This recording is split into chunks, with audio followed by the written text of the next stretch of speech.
क्या कहते हैं स्टूडेंट्स, आप लोगों का कमेंट आ रहा था एंड व्हाट्सएप इंस्टा में मैसेज आ रहा था, प्लीज़ सर आप क्लास 10th का हिंदी का प्रैक्टिस पेपर करवा दो जो एग्ज़ाम होने वाले हैं हमारे। सो आप लोगों के लिए ये प्रैक्टिस पेपर कंप्लीट सॉल्यूशन करवाऊंगा और ध्यान से आपको समझना है कि पॉइंट को। और देख सकते हैं आप लोग का एग्ज़ाम भी आ चुका है, बिल्कुल भी टाइम नहीं है आपके पास, जल्दी से आप इस प्रैक्टिस पेपर कर लीजिए जो आपके डीओई का ऑफिशियल प्रैक्टिस पेपर है, ठीक है। तो मध्यावधि अभ्यास प्रश्न पत्र 25-26 क्लास 10th है ना, विषय आपका हिंदी। एंड देखिए आपका जो एग्जाम होगा, आपको पता है 3 घंटे का आपका एग्जाम हो रहा है एंड 80 मार्क्स आपको टोटल मिलेंगे। अब यहाँ पे बताया गया कुछ समान निर्देश दिए गए हैं, निम्नलिखित निर्देशों को सावधानी से पढ़िए और उनका सख्ती से अनुपालन कीजिए। पहला है कि इस प्रश्न पत्र में तो कितने कुल 4 खंड हैं, क ख ग और घ। और बताया गया है इस प्रश्न पत्र में कुल 15 क्वेश्चंस हैं, सभी प्रश्न को बनाना अनिवार्य है। एंड प्रश्न पत्र में आंतरिक विकल्प दिए गए हैं। प्रश्न पत्रों के उत्तर दिए गए निर्देशों का पालन करते हुए लिखिए, मतलब कि जो क्वेश्चन बोला जाएगा उसी के अकॉर्डिंग आपको आंसर लिखना है। और चलिए हम लोग सबसे पहले खंड को करते हैं अपठित बोध। तो इसे हम लोग क्या करते हैं, निम्नलिखित लिखा गद्यांश को ध्यानपूर्वक पढ़कर उस पर क्या करना है, आधारित दिए जो प्रश्न देंगे उसका आंसर आपको देना है। और इनमें से टोटल आपको ये देख लीजिए 14 मार्क्स दिख रहे हैं। चलिए ध्यानपूर्वक इसे पढ़ते हैं अच्छा से। आप लोग सुनिए, आप भी पढ़िए अपना रोक कर। तो जिस मनुष्य के हृदय में पढ़ रहा हूँ, आप लोग सुनिए। जिस मनुष्य के हृदय में ईर्ष्या घर बना लेती है, वह उन चीजों से आनंदित नहीं होता है जो उसके पास मौजूद है, बल्कि उन वस्तुओं के लिए दुखी होता है जो दूसरों के पास है। वह अपनी तुलना दूसरों के साथ करता है और इस तुलना में अपने पक्ष के सभी अभाव उसके हृदय पर दंश मारते हैं। एक उपवन को पाकर प्रकृति को धन्यवाद देते हुए उसका आनंद नहीं लेना और बराबर इस चिंता में निमग्न रहना कि इससे भी बड़ा उपवन क्यों नहीं मिला, यह ऐसा दोष है जिसे ईर्षालु जिससे ईर्षालु व्यक्ति का चरित्र भी भयंकर हो उठता है। अपने अभाव पर दिन रात सोचते सोचते वह सृष्टि की प्रक्रिया को भूल कर विनाश में लग जाता है और अपनी उन्नति के लिए उद्यम उद्यम करना छोड़कर वह दूसरों को हानि पहुंचाने को ही अपना श्रेष्ठ कर्तव्य समझने लगता है। जो व्यक्ति ईर्ष्यालु होते हैं जो व्यक्ति ईर्ष्यालु होते हैं या होता है, वही बुरे किस्म का निंदक भी होता है। जो ईर्ष्यालु होते हैं वही बुरा निंदा भी करते हैं लोगों का। दूसरों की निंदा वह इसलिए करता है कि वह इस प्रकार दूसरे लोग, जनता अथवा मित्रों की आंखों से गिर जाएंगे और जो स्थान है उस पर अनायास ही बैठा दिया जाऊंगा। मगर ऐसा ना आज तक हुआ है और ना होगा। दूसरों को गिराने की कोशिश तो अपने को बढ़ाने की कोशिश नहीं कही जा सकती। दूसरों को गिराने की कोशिश तो अपने को बढ़ाने की कोशिश नहीं कही जा सकती। एक बात और है कि संसार में कोई भी मनुष्य निंदा से नहीं गिरता, उसके पतन का कारण सद्गुणों का ह्रास होता है। इसी प्रकार कोई भी मनुष्य दूसरों की निंदा करने से अपनी उन्नति नहीं कर सकता। उन्नति तो उसकी तभी होगी जब वो अपने चरित्र को निर्मल बनाए तथा गुणों का विकास करें। ईर्ष्या का काम जलाना है, मगर सबसे पहले वह उसी को जलाती है जिसके हृदय में उसका जन्म होता है। ईर्ष्या मनुष्य के मौलिक गुणों को ही कुंठित बना डालती है। भाई ईर्ष्या के बारे में बताया गया है, ईर्ष्या मनुष्य को कैसे विनाश करता है। ईर्ष्या वाले मनुष्य क्या करते हैं, अपने लिए तो कुछ भी नहीं कर पाते, दूसरों के लिए हमेशा बुराई करते रहते हैं, ठीक है। और अपना टाइम तो बर्बाद करते हैं, दूसरा का भी टाइम बर्बाद करने की कोशिश करते हैं। इससे हमेशा ईर्ष्यालु व्यक्ति को ही नुकसान पहुंचता है। तो अब देखिए आपने पढ़ लिया गद्यांश, अब हम लोग क्या करते हैं, क्वेश्चन को पढ़ते हैं। गद्यांश के अनुसार ईर्ष्या का व्यक्ति पर क्या प्रभाव पड़ता है, तो जीवन में खुशहाल आना, नहीं मानवता विकास होना, मानसिक शांति भंग होना या सामाजिक प्रतिष्ठा बढ़ाना। तो क्या करा, ईर्ष्या का व्यक्ति पर क्या प्रभाव होता है, तो ईर्ष्या का इसमें क्या होता है, मानसिक जो शक्ति शांति वो भंग हो जाता है। तो ये आपका राइट आंसर हो जाएगा। ठीक है, इस गद्यांश के अनुसार ईर्ष्या व्यक्ति पर क्या प्रभाव डालता है? मानसिक शांति भंग हो जाता है। ठीक है, अगला क्वेश्चन है, निम्नलिखित कथन और कारण पर विचार करते हुए उपयुक्त विकल्प पर चयन कर लिखिए। क्वेश्चन है, इसमें कथन बताया जा रहा है, ईर्ष्या पहले उसी को जलाती है जिसके हृदय में उसका जन्म होता है। सही बात है। कारण, ईर्ष्या मनुष्य के मौलिक गुणों और रचनात्मक का विकास करती है। तो भाई ये कारण गलत बता रहे हैं। ईर्ष्या मनुष्य के मौलिक गुण और रचनात्मक का विकास करते हैं? नहीं करते हैं। ठीक है, तो यहाँ पे आपका क्या है, कथन आपका सही है लेकिन कारण गलत है। तो यहाँ पे देखिए, कथन क्या है, गलत है, किंतु कारण सही है। तो ये भी गलत है। कथन और कारण दोनों गलत है, ये गलत है। कथन सही है और कारण कथन की सही व्याख्या है। भाई ये ऐसा तो नहीं है। अब देखो, ये हो जाएगा आपका राइट, कथन सही है किंतु कारण कथन की सही व्याख्या नहीं है। तो ये आपका हो जाएगा 4 नंबर। ठीक है, चलो अब फिर देखिए 2 नंबर देखिए, गद्यांश के अनुसार यदि मनुष्य ईर्ष्या से मुक्त हो जाए तो क्या लाभ होंगे? उचित विकल्प का चयन कीजिए। पहला है, मौजूद वस्तुओं का आनंद ले पाएगा। दूसरा, निंदा और द्वेष भाव से दूर रहेगा। भाई दोनों तो सही कह रहे हैं। तीसरा, दूसरों की उपलब्धियों से प्रेरित होगा। या फिर उसके मौलिक गुण कुंठित होंगे। तो यहाँ पे ये दो आपका राइट लग रहा है मुझे। तो ये आपका दो, यहाँ पे ऑप्शन देखिए, विकल्प कथन एक और दो, कथन एक और दो सही है। कथन एक और दो सही है। तो कथन एक दो और केवल तीन सही है, केवल दो चार। तो भैया हमें तो भाई यहाँ पे लग रहा है विकल्प में कथन एक नंबर और 2 नंबर सही था। तो ये आपका राइट आंसर हो जाएगा। अगला क्वेश्चन, गद्यांश के अनुसार ईर्ष्यालु व्यक्ति निंदक क्यों बन जाता है? तो ईर्ष्यालु व्यक्ति निंदक क्यों बन जाता है, गद्यांश के अनुसार बताना है। तो गद्यांश में आइए और जो बताया गया है वो लिखिए।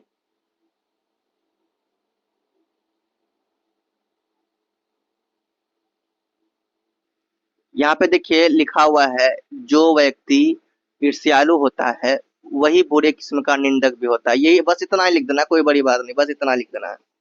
ठीक है, कोई बड़ी बात नहीं, इतना लिखना है, बस 2 नंबर ये मिल जाएगा। अगला है, गद्यांश के अनुसार ईर्ष्या मनुष्य की उन्नति में बाधक क्यों है? गद्यांश के अनुसार ईर्ष्या मनुष्य की उन्नति में बाधक क्यों है? तो भाई मनुष्य की उन्नतियों में बाधक, यहाँ पे देखिए, मनुष्य की उन्नतियों में बाधक यहाँ पे खोजिए। आप इसका आंसर यहाँ से लिख सकते हैं, कोई भी मनुष्य दूसरों की निंदा करने से अपनी उन्नति नहीं कर सकता है। ठीक है, क्योंकि दूसरे की उन्नति करने पर वो खुद के बारे में बुरा सोचते हैं, है ना। दूसरे दूसरे की उन्नति के बारे में दूसरे दूसरे की निंदा करेंगे तो वो हमेशा खुद की नजर में भी गिरेंगे और दूसरे के समाज के नजर में गिरेंगे। ठीक है, तो ये आपका राइट आंसर हो जाएगा। तो यहाँ पे अपने अनुसार जो आपको सही पॉइंट लग रहे हैं उसको आपको लेना है, जो आपने पढ़ा है। ठीक है, इस तरह से ये हो गया। आगे ये आपका गद्यांश कंप्लीट हो गया। नेक्स्ट गद्यांश को आप लोग पढ़ते हैं। निम्नलिखित काव्यांश को पढ़कर आपको बताना है, काव्यांश पढ़ना है। तो ये भाई पढ़िए, हुंकारों से महलों की नींव उखड़ जाती, सांसों के बल से ताज हवा में उड़ता है। जनता की रोके तो राह समय में ताब कहाँ, वह जिधर चाहती काल उधर ही मुड़ता है। अब्दों शताब्दियों सहस्राब्दों का अंधकार बीता गवाक्ष अंबर के दहक जाते हैं। यह और नहीं कोई जनता के स्वप्न अजय, चीरते तिमिर का वक्ष उमरते जाते हैं। सबसे विराट जनतंत्र जगत का आ पहुंचा है। 33 कोटि हित सिंहासन तय करो, अभिषेक आज राजा का नहीं प्रजा का है। 33 कोटि जनता के सिर पर मुकुट धरो, आरती लिए तू किसे ढूंढता है। मंदिरों राजप्रसादों तहखानों में देवता मिलेंगे, तहखानों में देवता कहीं सड़क पर गिट्टी तोड़ रहे। देवता मिलेंगे खेतों में खलिहानों में, फावरे और राजदंड बनाने को है। दो राह समय के रथ का घर घर घर नाद सुनो, सिंहासन खाली करो कि जनता आती। तो ये आपने पढ़ लिया। अब देखो क्वेश्चन क्या कह रहा है। काव्यांश में अंधकार शब्द का प्रयोग अर्थ में किया गया है। तो अंधकार में का प्रयोग किया है जनतंत्र में, लोकतंत्र में, स्वतंत्र में और परतंत्र में। अंधकार, यहाँ पे देखिए।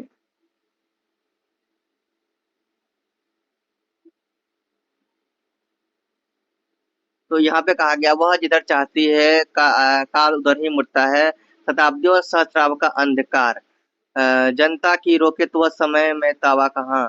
तो यहाँ पे जनता बोला गया है, ठीक है। तो आप अपने अनुसार आप यहाँ पर क्या देंगे, जनतंत्र देंगे, ठीक है। क्या देंगे, जनतंत्र। आपका हो जाएगा ये जनतंत्र, ठीक है। काव्यांश के अनुसार किसकी सुख शक्ति समय और काल से भी बढ़कर है। तो यहाँ पे आपने पढ़ा था किसकी शक्ति समय और काल से बढ़कर है, तो जनता की, है ना। यहाँ पे देखिए, एक बार और देख लेते हैं क्वेश्चन क्या था। काव्यांश के अनुसार समय शक्ति समय और काल से भी बढ़कर है, किसकी शक्ति समय और काल से भी बढ़कर है, यहाँ पे देखते हैं।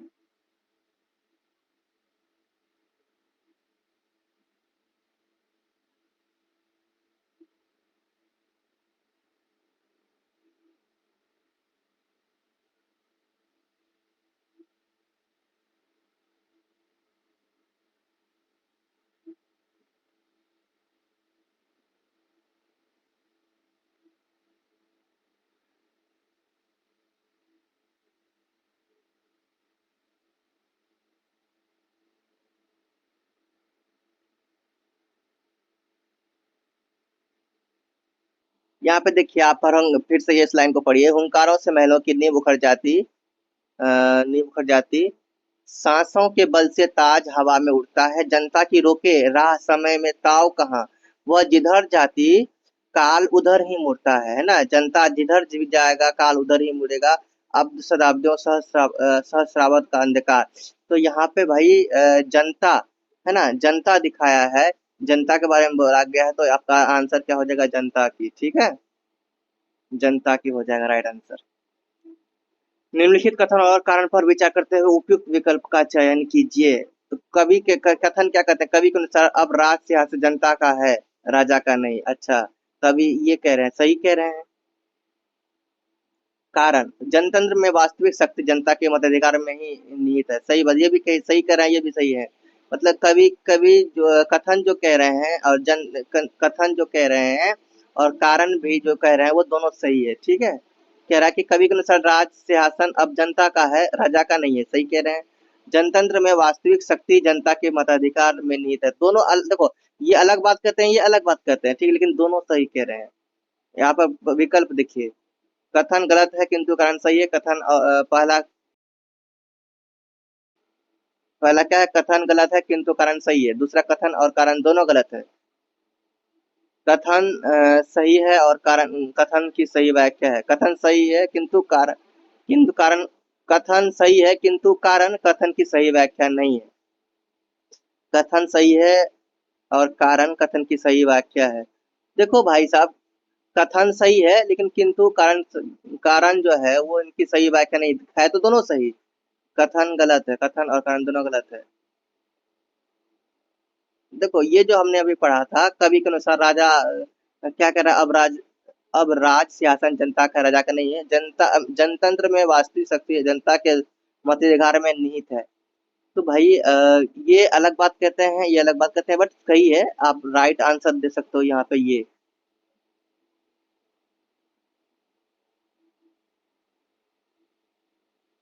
कथन सही है, कारण और कारण कथन की सही व्याख्या है नहीं। ये 4 नंबर आपका सही होगा। कथन सही है किंतु कारण कथन की सही व्याख्या नहीं बताया गया है तो सही, बट ये कथन की सही व्याख्या कारण नहीं बताया है, ठीक है। ये राइट आंसर 4 नंबर। कवि सिंहासन किसके लिए और क्यों खाली करना चाहता है। तो आपको इसी का भी जो देखो, ध्यान से काट कर आपको लिखना है, कहीं जाने की जरूरत नहीं है।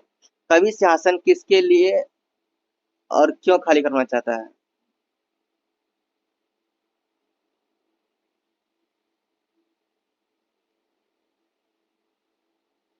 यहाँ पे पढ़िए, फावरे और हर राजधन राणे को है, दो राह समय के रथ को घर घर नाथ सुनो, सिंहासन खाली करो जनता आती है। तो भाई आप यहाँ से, आप ना कहीं भी कोई भी बड़ी बात नहीं, यहाँ से और यहाँ तक लिख दो, बस ये पॉइंट लिख दोगे आंसर में आपका राइट हो जाएगा। ठीक है, मिल जाएगा, आपको कहीं ढूंढने की जरूरत नहीं है। काव्यांशों में किसान और श्रमिकों को देवता क्यों कहा गया है, तो ये भी आंसर यहीं से देखना है। किसान और श्रमिकों को देवता क्यों कहा गया है, देवता वाला खोजो यहाँ पर देवता।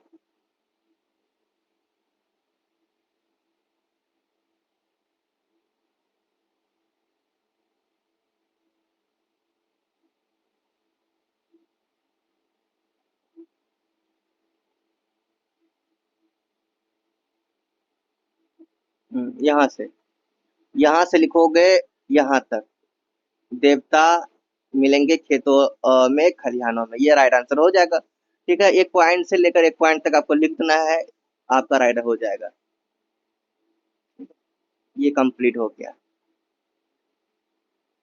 ये आपका यहाँ तक कंप्लीट हो गया। अब आपका आया है ख नंबर, खंड ख, व्यावहारिक व्याकरण। अब देखो यहाँ पे पूछा गया है निर्देशानुसार रचना के आधार पर वाक्य भेद पर आधारित 5 प्रश्नों के उत्तर आपको बताना है।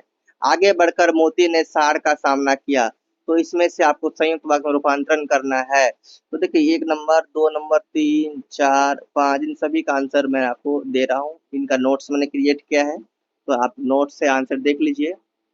देखो आप इसे सही रचना में लिखेंगे तो आपका हो जाएगा पहला नंबर, मोती आगे बढ़ा और उसने सांड का क्या किया, सामना किया। कुछ प्रश्न के अनुसार। तो दूसरा प्रश्न को हम लोग पढ़ते हैं। दूसरा प्रश्न है कि मनीषा के विद्यालय पहुंचने से पूर्व शिक्षक जा चुके थे, मिश्र वाक्य में रूपांतरित करना है। किसमें, मिश्र वाक्य में। तो देखिए कैसे करते हैं। देखो मिश्र वाक्य में करेंगे तो जब मनीषा, यहाँ लिखना है जब मनीषा विद्यालय पहुंची तब शिक्षक जा चुके थे। तो यहाँ पे 2 बार अलग अलग हो गया, अलग अलग थोड़ा कर दिए, और इसमें लगता है ना मिक्स वाक्य है। जब मनीषा विद्यालय पहुंची, कॉमा भी है, और तब भी शिक्षक जा चुके थे। ठीक है, तो ये आपका हो जाएगा। अगला क्वेश्चन देखें। अगला आपका क्वेश्चन क्या है, राम वृक्ष बेनीपुरी 10वीं तक की शिक्षा प्राप्त करने के बाद स्वाधीनता आंदोलन से जुड़ गए। तो रचना की दृष्टि से वाक्य भेद लिखिए भाई, वाक्य का भेद के अनुसार लिखना है। ठीक है, चलिए ये आपका राइट आंसर लिख देना है। यह एक सरल वाक्य है। ये कौन सा वाक्य है, वाक्य भेद में यह सरल वाक्य है। अगला है, चोर ने देखा उसके बचाव का कोई उपाय नहीं है, आश्रित उपवाक्य का भेद लिखिए। तो इसका राइट हो जाएगा संज्ञा उपवाक्य, ये लिख दीजिएगा। अगला क्वेश्चन अगला क्वेश्चन है, जब विपत्ति आए तब धैर्य रखना, सरल वाक्य में रूपांतरित करना है। तो ये आपका हो जाएगा, विपत्ति आने पर धैर्य रखना चाहिए, सरल वाक्य में। इस तरह से यह कंप्लीट हो गया। आपका नेक्स्ट क्वेश्चन देखते हैं। नेक्स्ट क्वेश्चन है आपका यहाँ पे, निर्देशानुसार वाच्य पर आधारित 5 प्रश्नों में से किन्हीं 4 प्रश्नों को उत्तर देना है। अब वाच्य, यहाँ पे पहला क्वेश्चन है, महिमा से सोया नहीं जाता, वाच्य भेद का नाम लिखना है। हालदार, पहले क्वेश्चन देख लेते हैं फिर आंसर देखेंगे। इसका आंसर भी मैंने क्रिएट किया है, आप लोग पीडीएफ टेलीग्राम से डाउनलोड कर लीजिएगा।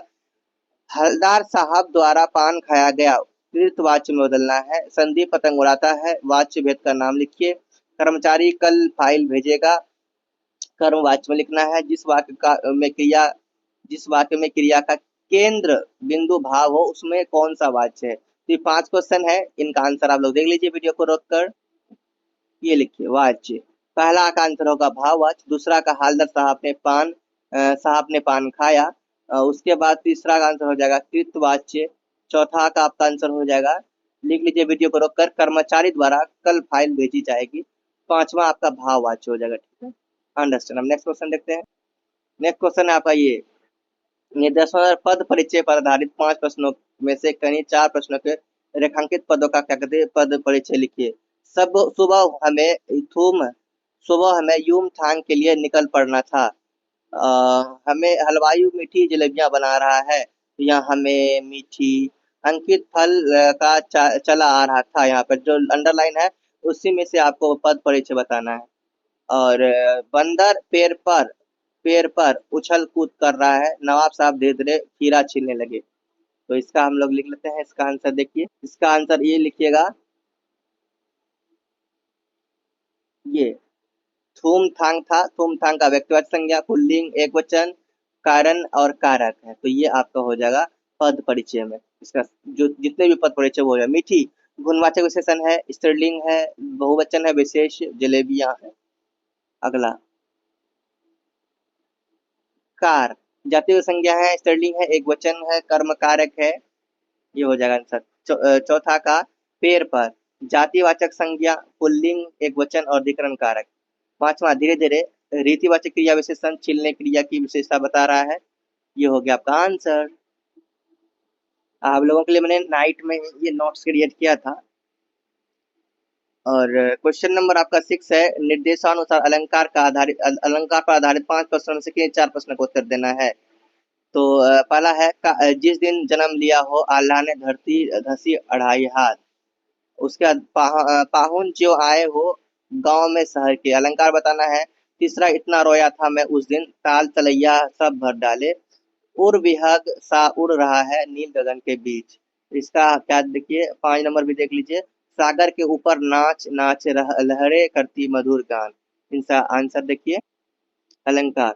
पहला भी आपका हो जाएगा अतिशयोक्ति अलंकार, दूसरा उत्प्रेक्षा अलंकार, तीसरा हो जाएगा अतिशयोक्ति अलंकार, चौथा हो जाएगा फिर आपका उपमा अलंकार। कोई 4 बताना था तो कोई 4 यहाँ पे आप लोग 4 नंबर तक बता दिया गया। अब हम लोग नेक्स्ट क्वेश्चन देखते हैं। देखिए गौ नंबर में है जो स्टूडेंट्स, ये आप लोग खुद से करिए, ये गद्यांश को पढ़िए, ये पाठ से है, आपके बुक से ही दिया गया है। ये अच्छा से पढ़िए, आराम से ये क्वेश्चन को बनाइए, कोई दिक्कत नहीं है, आराम से बन जाएगा, ठीक है। पढ़ने के बाद आपको बनाना है, ये खुद से करना है। अगला भी आपको इसे ये आपके बुक से दिए गए क्वेश्चन है, तो बुक में देखिए आपके स्कूल में क्वेश्चन आंसर करवाए गए होंगे, तो ये सब आंसर वहीं से लिखिए, ठीक है। ये सब आंसर आराम से आपको बुक में मिल जाएंगे, और स्कूल में किए होंगे आप लोगों को मिल जाएंगे, वहां से आप लोग आराम से कर लीजिए। फिर आपका यहाँ पर गद्यांश आया है, तो इसे आप लोग गद्यांश को पढ़िए, फिर इसको आप लोग कीजिए आराम से। गद्यांश आप लोगों के लिए आसानी है, गद्यांश में कोई दिक्कत नहीं है। ये सब आपके बुक से ही है पूछा गया, सूर्य के पद, आत्मकथ्य, राम लक्ष्मण परशुराम, तो ये आप लोग ना बुक से दिया गया है, बुक के अकॉर्डिंग है, आप लोग आराम से कीजिएगा, कोई दिक्कत नहीं है। क्वेश्चन आंसर आप लोग देख लीजिए। अब मैं करा रहा हूँ आपको खंड घ।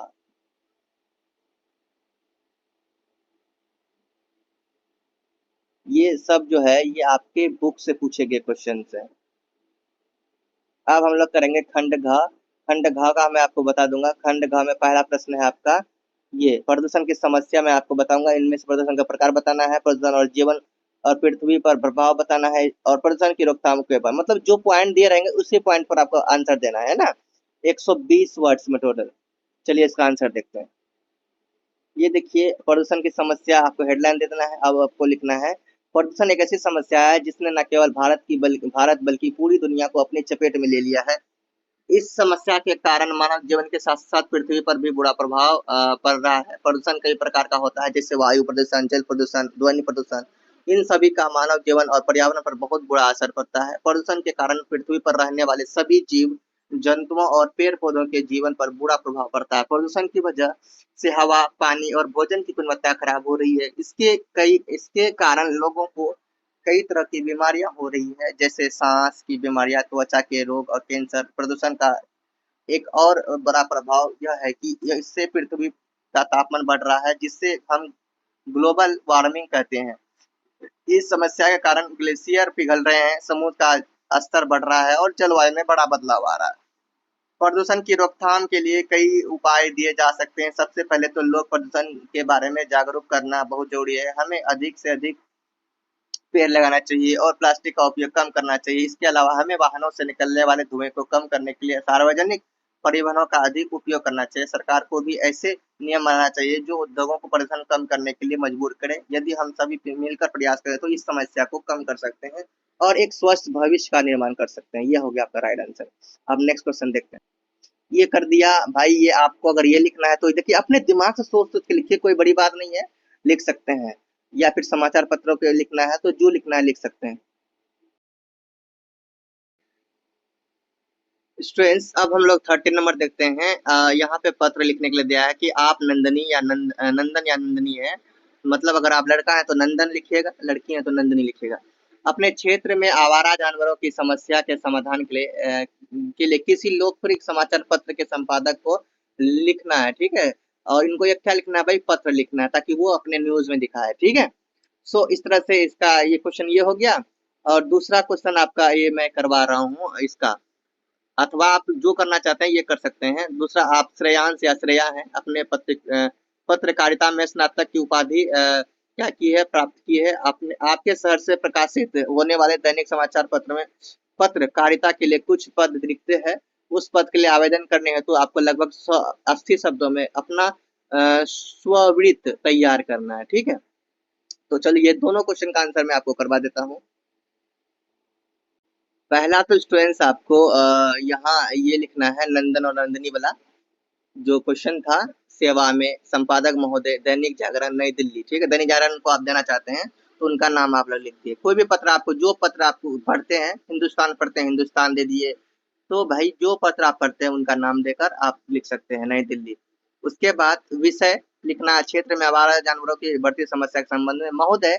महोदय के बाद आप लिख सकते हैं सविनय निवेदन यह है कि, ये भी लिख सकते हैं, या फिर आप डायरेक्टली ये लिख सकते हैं मैं नंदन या नंदनी। तो आप लड़का है तो नंदन लिखेगा, लड़की है तो नंदनी लिखेगा। आपके लिए लोकप्रिय समाचार पत्र के माध्यम से अपने क्षेत्र में आवारा जानवरों की बढ़ती समस्या की ओर ध्यान आकर्षित करना चाहता या चाहती हूँ। हमारे क्षेत्र में आवारा कुत्ते और गायों की संख्या बहुत बढ़ गई है, जिससे लोगों का घर से निकलना मुश्किल हो गया है। बच्चे और बुजुर्ग विशेष रूप से असुरक्षित महसूस करते हैं। इन जानवरों के कारण आए दिन दुर्घटनाएं होती रहती है।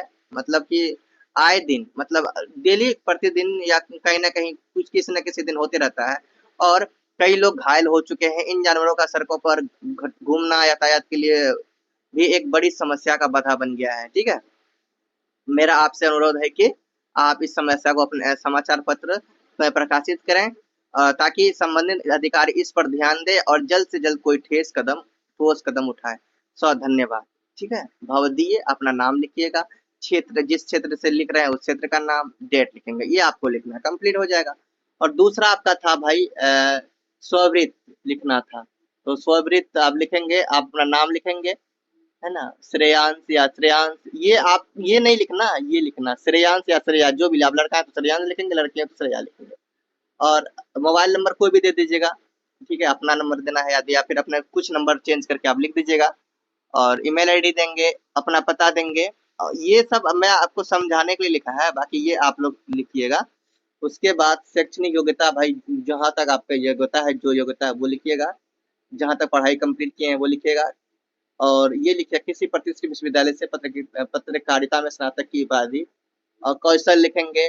और इस पॉइंट को आप लोग देंगे, उत्कृष्ट लेखन की लेखन और संवाद कौशल, समाचार संकलन संपादन और रिपोर्टिंग का अच्छा ज्ञान, हिंदी भाषा पर संपूर्ण अधिकार, कंप्यूटर और इंटरनेट का प्रयोग, ये आप लोग लिखेंगे। उसका उद्देश्य लिखेंगे, एक प्रतिष्ठित समाचार में पत्रकार के रूप में कार्य करते हुए अपनी योग्यता और कौशल का सदुपयोग।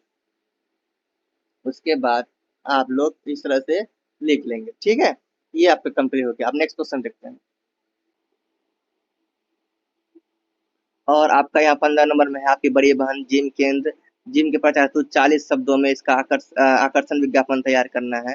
तो मैं ये आपको बता रहा हूँ, आप लोग लिख लीजिए। जिम के अकॉर्डिंग आपको बताना है तो भैया आप ये फिट इंडिया जिम का उद्घाटन, है ना, ये आप लोग लिख लीजिए। अपनी फिटनेस यात्रा शुरू करें हमारे होता है, यार ये आपको ना एक ऐड दे रहे हो, आप बता रहे हो, है ना। तो ये आप लोग ऐड दे रहे हो, प्रचार दे रहे हो, ठीक है, अपना ये कर रहे हो, ठीक है, जिम का आप लोग प्रचार कर रहे हो, ठीक है। तो भाई आप लोग यहाँ पर लिखिए, देखिए अपनी फिटनेस यात्रा शुरू करें हमारे अत्याधुनिक जिम में। यहाँ अनुभवी ट्रेनर, आधुनिक उपकरण और स्वच्छ वातावरण है। शुरुआती 50 सदस्यों के लिए विशेष छूट है, आज ही संपर्क करें। और आज स्वास्थ्य जीवन और पहला कदम बढ़ाएं। अब यहाँ पे पता बता देंगे जिम का, है ना। इस तरह से आप जिम, जो भी जिम का नाम रखना चाहते हैं लिख सकते हैं। संपर्क, कोई भी मोबाइल नंबर यहाँ पर दे देंगे, ठीक है, संपर्क नंबर, ये हो जाएगा आपका राइट आंसर, ठीक है। और बात करते हैं आप लोग देखिए, आप लोगों को ये तो आता होगा, ये आप लोग डाउनलोड कर लीजिएगा, टेलीग्राम से जाके डाउनलोड कर लीजिएगा। पत्र लिखने आप लोगों को आता होगा, पत्र का फॉर्मेट आता, अगर नहीं आता है तो पत्र मैंने बहुत सारे करवाए हैं ये यूट्यूब में। पत्र मेरे चैनल में देखिए, पत्र कोई भी पत्र देखिए देकर जाएंगे आपको समझ में आ ही जाएगा, ठीक है। कोई भी पत्र आपको देख कर जाना है। आपको औपचारिक, आपके देखो स्कूल में भी कराए होंगे, औपचारिक पत्र देख लीजिएगा, अनौपचारिक पत्र देख लीजिएगा, है ना। यानी कि फैमिली में, रिलेशन में कैसे पत्र लिखते हैं, या फिर किसी को ऑफिस वाला लिखना है तो कैसे लिखते हैं, ये दोनों पत्र देख के देना, औपचारिक और अनौपचारिक। तुरंत देख कर जाना, ये डाउनलोड कर लेना। इस तरह से आपका ये कंप्लीट हो गया स्टूडेंट्स। आप लोग एग्जाम दीजिए, बेस्ट ऑफ लक। कोई भी डाउट हो आप लोग कमेंट कीजिए, टेलीग्राम से इंस्टा में फॉलो कीजिए हमको, इंस्टा से जुड़िए, इंस्टा में मैसेज कीजिए, आप लोगों का समाधान होगा। कोई भी डाउट हो जरूर कमेंट कीजिएगा। Best of luck. चैनल को जरूर सब्सक्राइब कीजिएगा, चैनल को सब्सक्राइब नहीं किए हैं। Thank you. डांस प्लस बोलिए, प्रेम से रहो, प्रेम से पढ़ो, प्रेम से बोलो।